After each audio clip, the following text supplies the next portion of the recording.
Okay, that was Mob Psycho Season 2, Episode 11. That was a great episode. Oh, like, I'm on the edge of my seat wanting to continue. Like, Who knew I'd be so happy hearing Mob be hard on people? Like... It's weird. I'm a little scared because of, like, what I have seen Mob can do unconsciously and what that does to himself internally. And it's also, like, scary that it's coming from Mogami. But Mob's taking it in his own way. And he has his, like, own understanding and opinions and his own, like, what's right and wrong now. And he's speaking up about it, you know? It's so interesting to see. I think you were right to hit on Mogami probably having a soft spot for Mob. I mean, if you think about how long Mogami spent looking over Mob inside that girl's head, I think it was like 6 months that Mob lived within that world that Mogami had created. And those were 6 months that Mogami was watching Mob and learning his heart, you know? And also learning his power and how that power could grow. And I think Mogami probably at this point, you know, he's a spirit now. Like, he has all the time in the world. So he might be like, I'm gonna see what this kid does. Just like kind of like Dimple, you know? Yeah. I'm gonna hang out and see what happens here. I don't think he disappeared. Was exercised. I don't either. And it's interesting that Mogami comes back into the show in this fashion, right? He comes back to have a grand, like, climate changing like experience, you know? Everybody's like focused on him. We don't know how much damage he could do right now. He could be the big bad. He could be the one that takes over the world. But they choose to use him in this way that's just a dialogue in between Mob and just like an exchange of words, and how, I don't know, like, it's necessary to be hard on people sometimes. With that, you'll be invincible. Do you think Mogami 100% said that in a negative way, like towards invincible, controlling people, being hard on people, and Mob just completely flipped it? Do you think there's potential that Mob's going to be too hard on people and it's going to go down a bad road? I don't know. In my feelings right now, I feel like Mogami sees a comparison, a parallel, and he sees Mob as similar to him before he got even more powerful, before he chose the route he did. Yeah. And I think that it's, I don't know, it's still on the table whether he has the intention or hope that Mob takes the same path as him or not. Yeah. And I think that once you become something that can't be exercised and has, you know, can live for eternity, basically, your sense of time and your urgency with all of that, I think you're removed from everything, and you're much more willing to kind of take a back seat and see how things play out. And if Mob has intrigued him to the point where he might be comparing the two of them, and Mob to him before he made his path and made his choice, then I think he's setting the groundwork and telling Mob basically how Mob could either take his path or take a different path that is all Mob's, that he carves out himself. And I think that that's what happened here. He was like, well, you could start now, basically. This is the moment that you make that choice of what path you're going to walk down. Are you going to start, you know, being evil or using your powers past the point that you want to and you've been telling yourself to this whole time? It's interesting that Mob would even listen to him. Mm-hmm. Like, all we've known him as was like a villain in a sense. And for Mob to like consider and even pick and choose and take what this guy said and work into his own life in his own way is interesting in itself. Well, we have said that Mob is a good judge of character, and I don't mean that like Mogami's a good person or good spirit or anything, but I think that Mob tries to always have faith in others, and so he has faith in Mogami, and I think from Master Reagan he has learned not to take everything that is said to him just without face value, you know, without any. But if an advice is given to him that he feels he can take and use for himself in his own way, he will. Yeah. And also, Mogami released the guy. Yeah. Which gives Mob more evidence to at least think about the words that Mogami has said. I agree with that. I think this is exactly what I wanted and needed from Teru. Like, I'm very happy that he got more shine than a lot of people in the show this episode. He ramped up and leveled up, you know? Mm-hmm. That brings me to me saying, I think that Teru might be my favorite, if not one of my favorite side characters of any anime ever. Like, you have, like, the main character, then you have, like, his squad or his group. I love Teru for his, like, initial development, but also how they continue to use that development here. I think he has an advantage at one point over Shimazaki because, like, he learned firsthand you can't be just reliant on your psychic powers, and that's all Shimazaki was doing, and that led Teru to getting an upper hand on him. Yeah, he was recognizing his movements and recognizing the pattern that they had. And starting to predict where this guy that can basically almost predict things was going to go. Yeah, it was And he was awesome. singled out as being, you're the one that could get all of these people, all of these espers together to actually cause a problem for me. Yeah, it's and so cool. It makes me think that, like, if there was the inevitable of taking over the world by espers, you know, if Teru was president of that and Mob was, like, behind him, behind the scenes, I think everything would be okay. Yeah. Because Teru has the charm, the face, and, like, the people skills. Mm-hmm. And he's also just really kind. And I think people would love his humility and his awareness that he is not the strongest and not the best, but that he's still gonna beat you up. Teru is the president where Mob is the Secret Service. Yeah. Yeah. I thought that the whole, like, any part of that fight sequence we got with Shimazaki was really cool. One simple thing that they did multiple times that, like, made me, like, geek out like a little kid on a Sunday morning was when they had, like, a shot of Shimazaki, like, holding Teru, and then they keep everything foreground, like Teru in his hand, completely still, and all they do is change the background with the little teleporting effect. I was like, it was my favorite thing in the world. It's like so he could slam his head into different things. It was so simple, but so effective, and I loved it. I loved it so much. You know what else was so simple and so effective? The fact that Shimazaki purposefully wiped everything out except for people with psychic abilities. Yeah. And then Reagan comes in and self-defense punches him.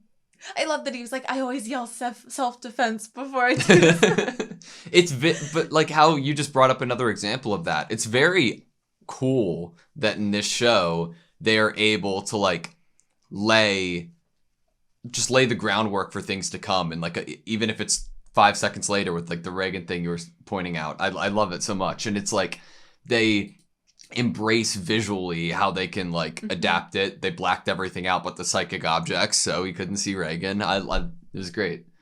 I like sometimes I feel like the loop in all of it where the one way that we could get out of this is sometimes way too abstract or way too hidden from me as a viewer.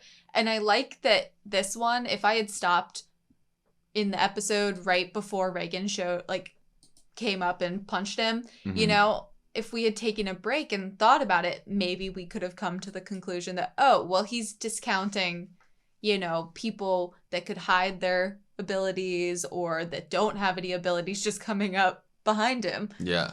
Because we've been seeing that some of the things that hurt him the most are the things, one, he doesn't sense coming or can't predict, but also very non-psychic things hitting him. Like that, when, I don't know who threw it. It was one of the scars, like a manhole at him that hit him. It was an inanimate object, something without any psychic powers. And then a bullet damage was the next one. Yeah, and then Reagan comes in with a punch stronger than both and wipes the floor with him. You know how every time it gets really intense or beautiful art's about to happen, the aspect ratio like changes and gets closer? I feel like if Mob Psycho was ever given the time and budget of a movie to make, it would be so intense that the aspect ratio would be like 2 pixels thin and we couldn't even see anything. Like it would make a good like in a movie theater show for sure. It's though. so beautiful. This is a great episode for animation. Sho and his dad. His dad is pretty scary.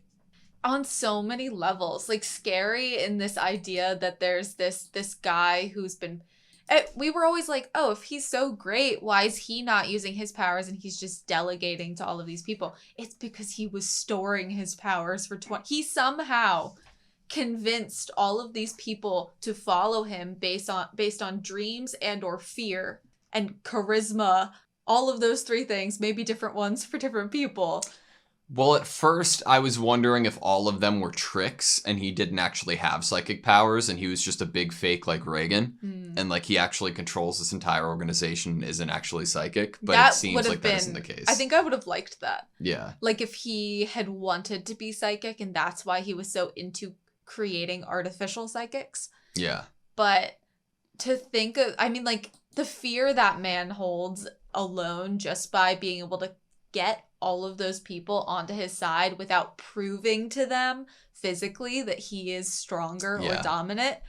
And he's been storing all of this energy for 20 years before Sho was even born. Like, and he was like, I traveled around the world to make sure world domination was possible. And first, when he said that, I was like, how? What? Yeah. Okay. You just walked around and you were like, oh, I could totally do this. But then he was like, I was searching for if there was anyone that could beat me. Yeah. And then I'm like, well, I guess you didn't check Japan again when you got back. Does that mean that, like, this is the most difficult person we are ever going to fight? Like I know that there's another season of the show coming out, but, like, if he has searched the entire world and he's come up at the top, does that mean that he's the strongest, or has he just not been as diligent looking because he obviously didn't find Mob? Well, that's the thing. We're saying he searched for, he like went around the world and he's been doing this for 20 years.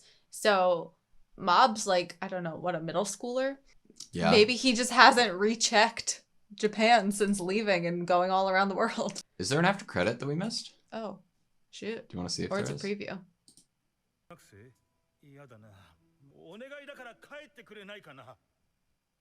Okay. This guy, I think words would work on this guy. Sarazawa, I think his name is. Yeah. I think Mob could get to him. He reminds me of a lazy character inside of Green Island in Hunter x Hunter. But I also think words probably could work on him. But I guess that just prepares us for the next episode, right? Like, that is Mob gonna walk into Sho getting spanked? Is Mob gonna like, what's gonna happen? That is Mob instantly gonna be able to tell that Sho was the friend Ritsu was referring to? No names were exchanged. That's true. Well, then I'm just gonna keep banking on that feeling I have that Mob has a really good judge of character in people's hearts. So yeah, I hope. Me I'm too. scared though. I hope Mob's parents are okay and having a good vacation. They have no clue what's happening. They're gonna get home and be like, why is my house burned down? But Mob could probably put it back together. Agreed. Do you agree with me that Teru has the best outfits in this entire show? Yeah. Okay. And I definitely am very happy that his hair is short now and not touching the sky, which was we agree and disagree bothering on some things, me. But that's fine. Human nature. I loved the fight with Teru and Shibazaki with the teleporting. That was so cool, dude. Okay, that's all I have for you. I just wanted to talk one more thing that I loved because you just said something you loved. I loved that when Mob was talking to the artificial espers, he was quoting these things that don't sound inherently awesome. Like, were you able to grow the vegetables in this food? Were you able to fix that glass window you just broke? Could you manufacture this can? Like, none of those things are inherently powerful or impressive to these people. But the idea that Mob can create something out of nothing, inanimate somethings, make something grow, and it is not a power that he is like, oh cool, you're creating an element like fire or something. Whoa, okay, but you just made a can with soda in it. Like, it might not seem as interesting or scary or powerful, but it's much putting crazier everything to me. into perspective and everything on the same level. Like, you should realize you're only able to survive thanks to the help of others. It's like the person who treats the the person who treats the CEO with the same amount of respect as the janitor kind of thing, because everybody's offering up their own thing and good at their own things. It's not saying, oh, my thing that I'm good at is the best and it's better than everybody else's, you know? It's so cool. Okay. If you don't have anyone who can give you that advice, I'll I'll do it. Oh. I'm so glad that you brought that up, because with how much happened this episode, I forgot about it, but that was definitely one of my favorite moments. I mean, just that's what got me like even more into the episode, is Mob just saying, I'll do it. I was like, oh. Something's breaking a little bit. I don't know. Okay, you good? Yeah. Thank you guys so much for watching this video. Please like, comment, and subscribe, and we hope to see you next time.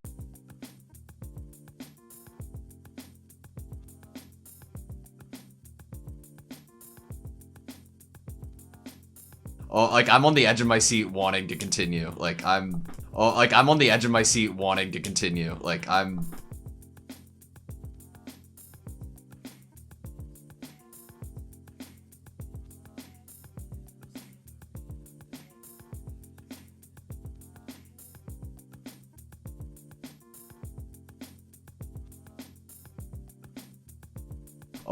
on the edge of my seat wanting to continue.